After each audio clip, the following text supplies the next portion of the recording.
With how much of a niche genre asymmetrical horror multiplayer is, I'm surprised at the number of games we've reached in this oddly specific genre. 80s horror properties to be even more specific. There's Friday the 13th, Predator Hunting Grounds, Evil Dead the Game, Ghostbusters Spirits Unleashed, the upcoming Killer Clowns from Outer Space, the reigning champion of the genre, Dead by Daylight, which has a number of 80s slashers, and the topic of conversation today, the newly released The Texas Chainsaw Massacre.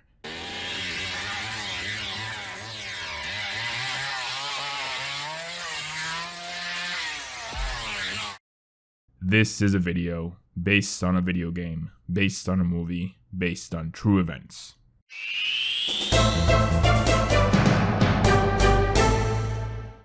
In case you've been living under a rock, the Texas Chainsaw Massacre is a horror movie franchise that is essential viewing for slasher fans. Like many other horror franchises, it went on to spawn numerous sequels and reboots of rapidly declining degrees of quality. Despite that, Leatherface has managed to remain a memorable slasher icon who can be found in other forms of media, like this Atari game that no one remembers, and numerous guest appearances in other video game franchises, including Mortal Kombat, Call of Duty, and Dead by Daylight. That last one made this new Texas Chainsaw Massacre game feel redundant upon its announcement.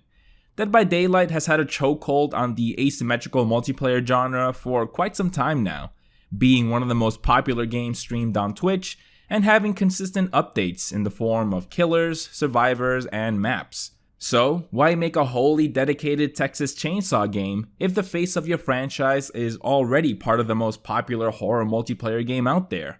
And can it even compete? I went to resident expert on Dead by Daylight to seek an answer. My girlfriend. She's been playing the game for years now and easily has hundreds of hours logged into it. So I asked her, how do you think the Texas Chainsaw Massacre game will measure up against Dead by Daylight? To which she responded, why do you have a pen and paper? Is this for your nerdy YouTube thing? Ugh, stop crying, I was just kidding. Come on, come back. Put the ring ding down, you big-tittied baby. I'll answer your questions. But everything was a blur after that third ring ding. So, I'm on my own. Dead by Daylight is not a game I'm an expert on by any means, but I did sink a hefty amount of hours back in the day, and I was very curious to see what Texas Chainsaw Massacre would do to stand out from DBD. On the surface level, the gameplay loop is very comparable to Dead by Daylight, that being survivors interacting with different elements scattered throughout the map that initiate a minigame to open up an escape route, all while stealthily avoiding bloodthirsty killers. But Sumo Digital did include some notable differences that change up the formula. Most notable is that there are 3 members of the Sawyer family constantly chasing you around as opposed to the usual one killer. These include Leatherface, of course, the Hitchhiker, the Cook, Johnny, and Sissy. They each have unique abilities that you have to keep in mind when engaging them. For example, the Hitchhiker can squeeze through crawl spaces and openings just like the survivors can. So having him on your tail is very hectic and can be one of the tougher killers to outrun. Johnny has the ability to spot footprints and track you down with a sort of detective mode. I've had some really tense moments of hiding in the shadows, praying that he doesn't spot my footprints as he scours the area just a few feet away from me. Not only are you constantly sweating the fact that you have 3 Sawyer psychos looking to gut you, but you also have to worry about Grandpa Sawyer. He's a non-player character that periodically lets out a haunting scream. Any victims that move during these brief moments will be highlighted for everyone to see. So when you have a maniac skipping around with a chainsaw, a smug a-hole sniffing around for you, and a decade-old fart using some sort of superhuman ability that lets him pinpoint your exact location on the map, it can feel like there's a lot on your plate. This to me is the most prominent distinction between TCM and DBD, which is that everything in Texas Chainsaw is significantly scaled up. The number of killers, the number of traps, escape routes, and especially the size of the map. Even though there are only 3 maps at this time, they can feel daunting to get through because of how large and convoluted they feel. I've played about 20 hours or so and I still get lost in them. Matches play out in sort of phases. As a survivor, you always start out in the basement, Leatherface's lair, strung up and ready to be chopped up into a stew. So phase 1 is getting out of the basement, where you only have to worry about Leatherface as the 2 other killers hang out in the house and set up their traps and feed Grandpa Sawyer blood to power up his ability. There's a strong emphasis on sound in this game. Everything you do can be an opportunity to make noise and expose yourself to the killers. Running around, walking into noisemakers made out of bone, slamming a door open, or messing up on the frequent minigame that has you manage a progress bar against a meter that lets you know how close you are to making a loud noise. This minigame pops up for just about every key item you interact with, and edging that noise meter as you risk how far you can get that progress bar without crossing the line is thrilling. What makes this minigame even more nerve-wracking than it already is that you lose all control of the camera. You're locked into one perspective, whereas in Dead by Daylight, you have all the freedom to spin the camera in any direction as you look for signs of the killer. Not having any control of the camera while doing this minigame gives me that same feeling I would get as a kid when closing my eyes to shampoo my hair in the shower after watching a scary movie, like the killer can just pop up at any moment when my guard is down. There is this grainy filter that lets you know when there's a killer nearby, but even then it can be kind of vague, because they could either be right behind you or a few feet away but on the other side of a wall. So continuing the minigame while this filter is on feels like a gamble. Once you're out of the basement, the map expands further and it's on to phase 2, picking an escape route. I really like how there are multiple ways to escape the Sawyer family. Again, even though there are very few maps, the multiple escape options helps every match play out differently for the most part. You can fix a fuse box that'll open up an electric door in the basement for a short time, forcing you to hastily backtrack. There's a pressurized door you can open up with a valve. And finally, the main gate to the house grounds that's locked up and has an electrified floor on the other side. Most of these exits have a way for them to be closed off again, whether it be by a time limit or by one of the killers. So it is imperative to communicate with your fellow victims, or at least have perks equipped that help them, like the one that highlights an exit you unlocked for everyone to see. Much like Dead by Daylight, each survivor and killer has a skill tree that you can invest points into to unlock new perks.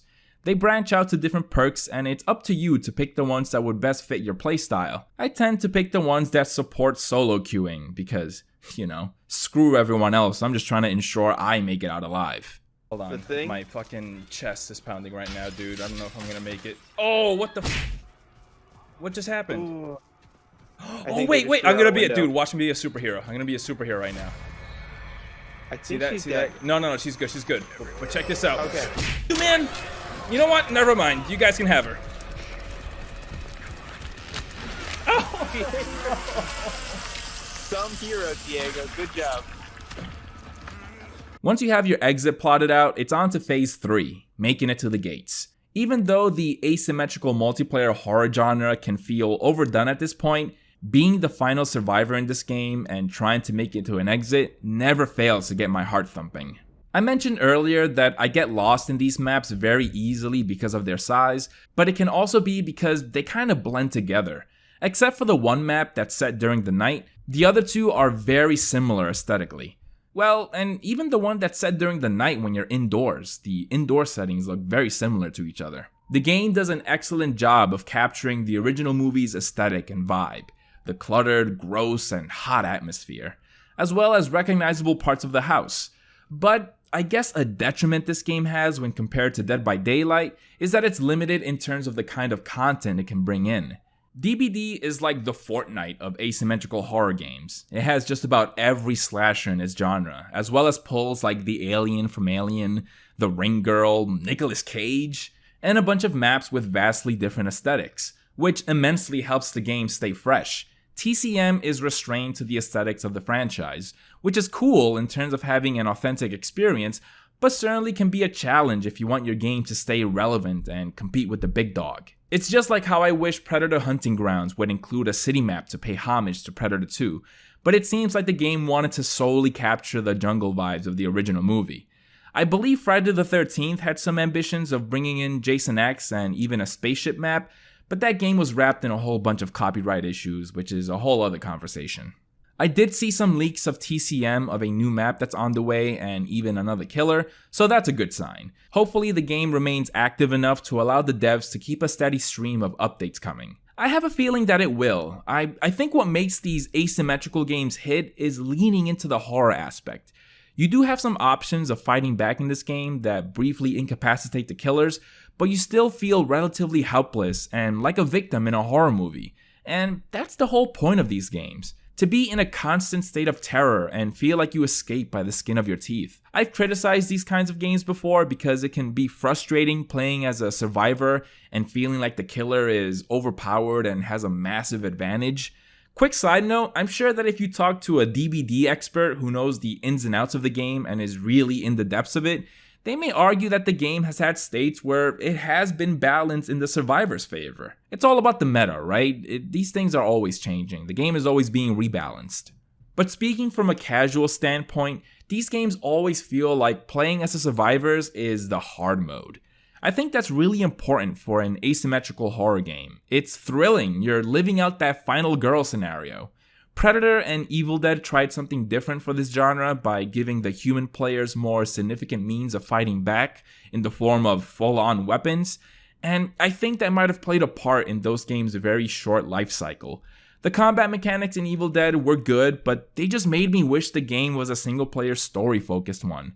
The first-person shooting mechanics in Predator felt like a vastly lesser version of Call of Duty, and made me wish the game was one where I just played as a Predator. I'm having a lot of fun playing as the helpless victims in TCM, so much so that I've barely put in any hours as the killers. But to say something about that aspect of the game, being the killer is not as easy as it might seem. Those little bugger victims slip through the cracks and can sometimes be right under your nose and you won't even notice. The survivors can easily bolt away if they have a full stamina bar, and you can lose sight of them if they run into a room well ahead of you and pick a dark corner to tuck away in.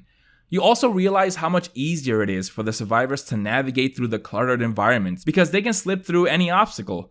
Most of the killers can't, and by the time you find the route that leads to the room the victim snuck into, they could be long gone. This game is also really dark when you're in those indoor settings. The heavy shadows give the victims effective hiding spots as natural elements baked into the level design. I don't think the Texas Chainsaw Massacre will be the Dead by Daylight killer, but I think it has a pretty good chance of settling into the number 2 spot. DBD has the advantage of having access to a bunch of different properties. It's also reached a level where it's a lot more refined than all of its competition. So far, all of the asymmetrical games I've played have a noticeable amount of jank to them, TCM included. I've had some trouble connecting to matches and the frame rate dipping pretty badly at times, but I'm sure that's something that'll quickly get patched. If you like asymmetrical horror games, I think you'll find a lot to enjoy in the Texas Chainsaw Massacre, the game. I'm going to be playing this game frequently in the coming months, and if you like some cool peeps to play with, join my Discord down in the description. I'm also going to be streaming this game a lot, so make sure to hit the bell to be notified of when I go live. I also have the first episode of my YouTube members exclusive show, The Debrief, coming very soon, so consider joining. As always, thank you so much for watching, and I'll see you guys next time.